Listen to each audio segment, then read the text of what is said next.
Michael Morpurgo joins us now. He is the author of War Horse. You're hearing a lot about this these days. Good morning. Good morning. Nice to be here. Great to have you. So this book came out in 1982, but now it just played as a stage play on the West End and got incredible reviews. It's coming here to Toronto. Steven Spielberg has made it into a movie. Now, this all started, the story was born of a conversation that you had with a war vet?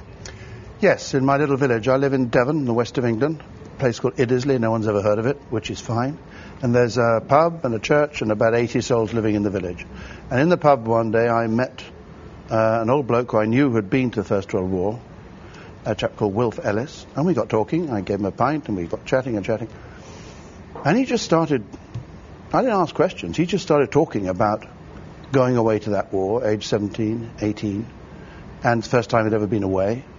Finding himself in the trenches, being gassed, being almost killed by a German who could have killed him and didn't at the last moment, and he never understood why not. He was lying there, he was wounded, and this guy had a bayonet, and he said he should have killed me, and I have no idea. And his widow now says perhaps Wilf wasn't worth killing. He looked so scrawny and useless. But anyway, he told me these things in detail. I was very, very moved by it.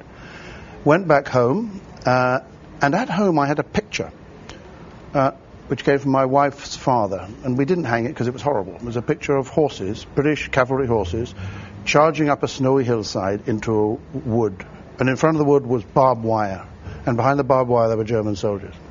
And I hated the picture, but I was fascinated by it because the men and the horses were all caught up already in the wire. And having spoken to Wilf, I thought, well, I'll find out more about this. And I picked up the phone and I rang the Imperial War Museum in London. I said, do you know how many horses went to the First World War from this country? They said, we don't know, roughly 1 million. I said, how many came back? And they said 65,000. So then I'm thinking, hang on, that's roughly the same amount as the number of soldiers who died on our side in the First World War. And then I extrapolated from that, of course, you work out 10 million soldiers died in the whole conflict on all sides, so roughly 10 million horses. And when they died, of course, they died the same way as the men died. They died on the wire. They died in the mud. They died in machine gun fire. They were drowned in the mud. The whole ghastly, ghastly nightmare of the First World War was visited upon the horses as well as upon the men. And I thought then, maybe you could tell a story of that war, but not seen through British eyes, Canadian eyes, French eyes, German eyes, but through the universal suffering of everyone, all the combatants. And I used the horse to do that, really. And we should take a look. I think we have a clip of War Horse on stage. Not only is it an extraordinary story, but the way this is staged with this horse is just stupendous. Yeah, amazing, amazing, amazing. And now, how is this done exactly? Well, it's a wonderful company. It's the National Theatre of Great Britain who produced it, but the horses are made and run by Handspring Puppets, a South African company. And they're not like any puppets you've seen. They're not on strings or anything. They're 3 women, working, puppeteers, working this horse. And they do it so well, so brilliantly, that you feel the horse is alive, breathing, sentient. And so you utterly, utterly suspend your disbelief. You see it, and you will see it on stage, I hope, all 4 of you. The first time you saw it, what was your reaction?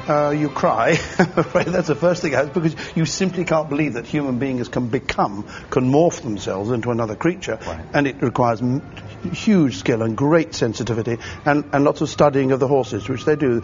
In our case, they went and visited the army and saw their horses and worked with the horses. And it's utterly brilliant what they've done, so that you suspend completely any kind of disbelief. No one's thinking after 2 minutes, you don't think that's a puppet.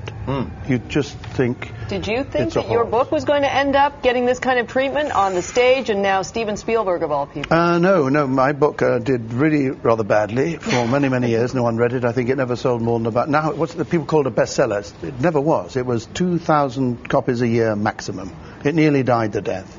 And my publishers, bless their hearts, kept it in print. I don't know why. And then one day, the director of the National Theatre was looking for a project to use these handspring puppets because they're great genius. He wanted to use them on the big stage at the National Theatre in London. And he was looking around for a project, couldn't find one. His mother, this is what's lovely, his mother said one Christmas, Tom, I've just read a book called War Horse. It's got a horse at the centre of the story. Read it. Luckily, he did what his mother said and read the book. And then 2 years later, it was on the stage doing this amazing, amazing work. And then what happens 2 years later? In walks Kathy Kennedy, Steven Spielberg's producer, off the street sees the play, is blown away by the play, picks up the phone, rings Mr. Spielberg and says, "Excuse me, should be your next project." He flies over within the week, having read the book, sees the play 3 times, is also blown away. 18 months later, it's all it's taken, we have a movie. What do you think of the movie?